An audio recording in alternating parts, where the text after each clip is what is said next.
experience leading a team to victory in late-game Super Bowl drives. So, Shannon, who would you rather have on the final drive to win the game, Mahomes or Brady? Skip, I understand what Tom Brady is. I understand what he's accomplished, and I understand how great he's been for such a long time. But if you tell me right now, I'm going to take Patrick Mahomes. He's the best player in the game, and he's been in these big moments before. 3 double-digit comebacks last year, one in the Super Bowl. He had a 9-point comeback this year in which he won the game. And in the postseason this year, Patrick Mahomes has had the ball 15 times. He's punted once. He's turned it over none. 7 touchdowns, 4 field goals, a missed field goal, and 2 kneel downs. That's what he's done this postseason. So I understand Brady historic and what, like you said, 6 Super Bowls with 6 game-winning drives. And a lot of those, the Super Bowl, but there are some AFC Championship games, there are some playoff games in which Tom Brady has been great. But given where Mahomes is right now and what he's capable of doing, I feel very comfortable in trusting him. Says, okay, son, you're ready to take the keys, get on the interstate, and drive for yourself. So I'm going to take Patrick Mahomes in this situation. Okay, just in a vacuum on Patrick Mahomes, I hear what you just said. I will take Patrick Mahomes over Aaron Rodgers in clutch situations any day or any night because he's shown me a true grit that I don't think Aaron Rodgers has. Aaron Rodgers will fold on you when you least expect it. Aaron Rodgers went, 4 of 11 in the fourth quarter against the Buccaneers. When they needed him to come up big, he came up smaller and smaller and smaller. You're first and goal at the 8, and you go incomplete, incomplete, incomplete, and your coach even gave up on you and said, I think we better take the field goal here. So Mahomes has shown me a lot in a little bit of time that he's played because his resume is not huge yet.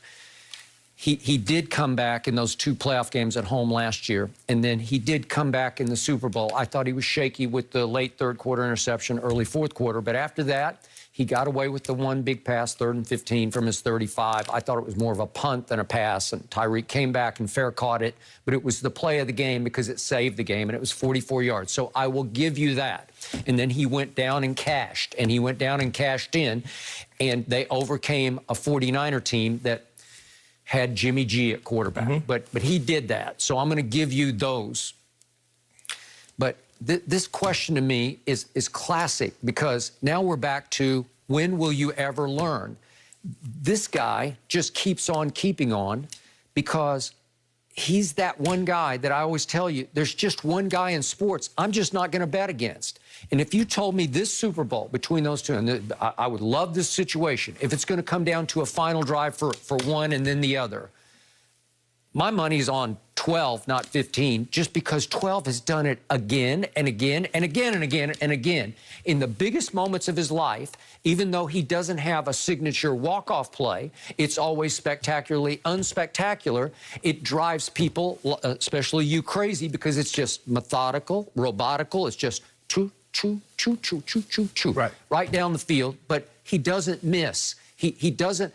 Any of those 6 game-winning drives, if you make one little mistake and they catch it, you're done, right? It's game over. But he kept pulling it off again and again. And then just let me finish about those 2 AFC Championship games because there's the one against Jacksonville. You're down 20-10, and you got 12 stitches in the palm of your hand. You can say it's more mythology, but it was the truth. It happened. He cut it on a Wednesday in practice. I don't know how. Maybe he didn't. You were skeptical of it. Maybe he fell down the stairs at home. I don't know. But he had it. He had a big gash in his hand. It's hard to grip when your thumb's in question. It's just hard to grip the football and throw it accurately and trust that it's going to come out cleanly with stitches in your hand.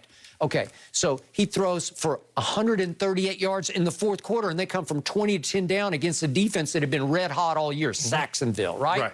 But now let's look quickly at what happened in the cold in Kansas City against Mahomes in overtime in the AFC Championship game. You know, we're going back to 2018, obviously. What happened? It's 3 straight 3rd and 10s he faced, and the first one is to Edelman that goes for 20 yards. And then the next one's 3rd and 10 to Edelman over the middle for 15 yards. And now another 3rd and 10 he faces. And this one goes to Gronk for 15 yards. First down, first down, first down. It's impossible. No one's ever done that because no one gets faced with 3 straight 3rd and 10s and converts them in the cold in overtime, and obviously your guy didn't even get the ball back. That was it. I'm glad you said that. Okay, well, he didn't get the ball back. You do realize, like, in that game that you're talking about and mentioned, Kansas City scored on their final 3 drives. Mahomes scored 24 points in the 4th quarter, including a field goal when he got the ball back down with 32 seconds on the clock. He did that. Okay. And the only reason that Tom Brady, I believe, won the game is because one, somebody called head, somebody called tail. They won the toss, and he never got the ball back. Kind of like what happened in Tampa. You guys got within 3, Mahomes got the ball, and you never got the ball back. But so you played this game. You know how hard 3rd and 10 is. Yeah. It's hard enough to do one of them as opposed to 3. Think about this. The man, in order for you to have this opportunity, he had to score 24 points. Now, remember, Tom Brady threw an interception in the 4th quarter to even give Mahomes a chance. So that did happen. Okay. So the thing that I feel comfortable with is that because he's done it more than once, he feels confident he can do it again. That's why Brady's successful. Once you've had success doing it like this, Skip, it's like routine. You don't look at it as a comeback. You look at it like, okay, it's the 1st quarter. It's the 2nd quarter. You don't look at it as a pressure situation because you've done it so routinely that it's second nature to you. It doesn't even faze you. Okay. Brady's biggest problem is perception that he doesn't have a walk-off play.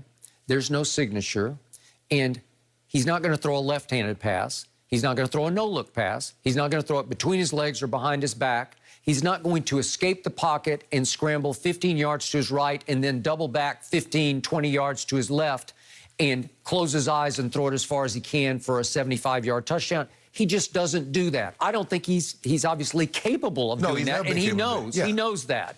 So he was a 6th-round draft pick for a reason. He was moderately recruited out of high school for a reason. He was not a top college recruit quarterback, and there's a reason he couldn't win the job outright at Michigan. Skip, he went to the University of Michigan.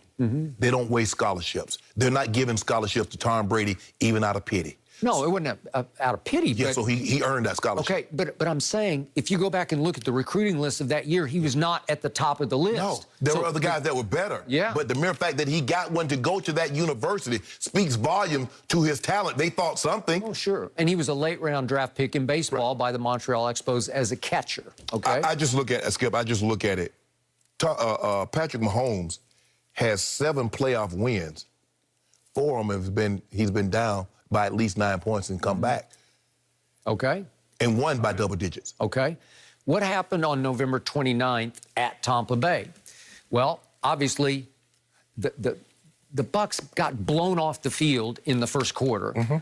Really blown off the field for much of the 1st half. Right. And then in the 2nd half, actually the last 3 quarters, here came Brady. He threw for 313 just in the last 3 quarters of that game. And slowly but surely, the defense started to draw a bead on Patrick and sort of figure out, I'm sure they just figured out, let's just drop back and play zone for the most part. Let's not let Tyreek get behind us anymore. And Mahomes threw for 104 in the 2nd half, which by his standards is not that impressive. Here came Brady. He had 2 long drives just in the 2nd half, I'm sorry, the 4th quarter of that game, because he went 75 in 8 plays and hit Mike Evans for a touchdown. And on that play was 4th and 3 from the 31. This is the first touchdown. Then the 2nd drive is 73 yards and 10 plays. And if we could see a couple of plays on this drive, it's 3rd and 5 at his 32. This is 3rd and 5, and he just throws a fastball, a rocket to Mike. How he got that in there, Cub? What you call him? Honey Badger had a dead beat on that, Skip. You see how he tried to jump in front of it? He did, and then this is the touchdown to Mike Evans, the 2nd touchdown of the 4th quarter to Mike Evans. There's a little mustard on that pass, but he beat, I think it was the corner on that side badly. I think it was Breland. So the point is, all of a sudden, he's got two long drives, 75 and 73, and it's 27-24. Well, I told you, I think they're going to win that game if you can give him the ball one more time, but your guy killed the clock. And he made 2 or 3 plays with his legs and with his arms. Let me ask you a question. In that championship game, if Tom Brady doesn't go down and get a touchdown, do you believe Patrick Mahomes is going to beat him? In the overtime game? NFC championship game, 2018. You believe Patrick Mahomes is going to beat him? Well, now we're back to, is Bill Belichick overrated? Well, how many times did Bill Belichick let down Tom Brady? Because remember, I'm going to say it again. In the first Eli Super Bowl, Tom did what he always does. He drove him 75 yards for a touchdown with 2 minutes left. He hit Randy Moss with a 6-yard touchdown pass. And all of a sudden, they're up 14-10. So you don't just need a field goal. You need to go get a touchdown. Right. Eli goes 83 yards against Belichick's vaunted defense. Well, what's that about? Why does Belichick get a pass for that? And Eli had the great escape on the third down, and he closed his eyes and flung it down the field. Because Coach Belichick, when the score was 24-14, he didn't allow Russell Wilson to get another point. Okay. When the score was 28-3, he didn't allow the Falcons to get another point. So, but you won't give him credit for that. You say it's all Tom. I'll give him credit, but remember, Tom's just controlling the ball like crazy. The Falcons don't have the ball very much. Skip, they did get the ball because even when the score goes 28-10, the Falcons had the ball. So even when the score goes so the Falcons.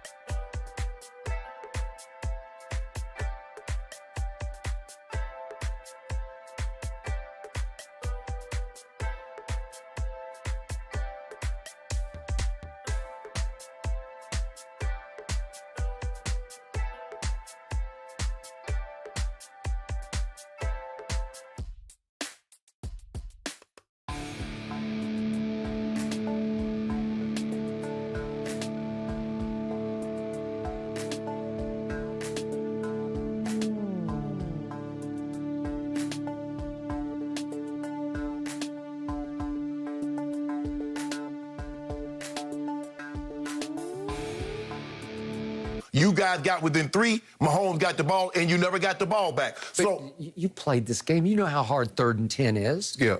It's hard enough to do one of them as opposed to 3. Think about this. The man, in order for you to have this opportunity, he had to score 24 points. Now, remember, Tom Brady threw an interception in the 4th quarter to even give Mahomes a chance. He did. So that did happen. Okay. So the thing that I feel comfortable with is that because he's done it more than once, he feels confident he can do it again. That's why Brady's successful.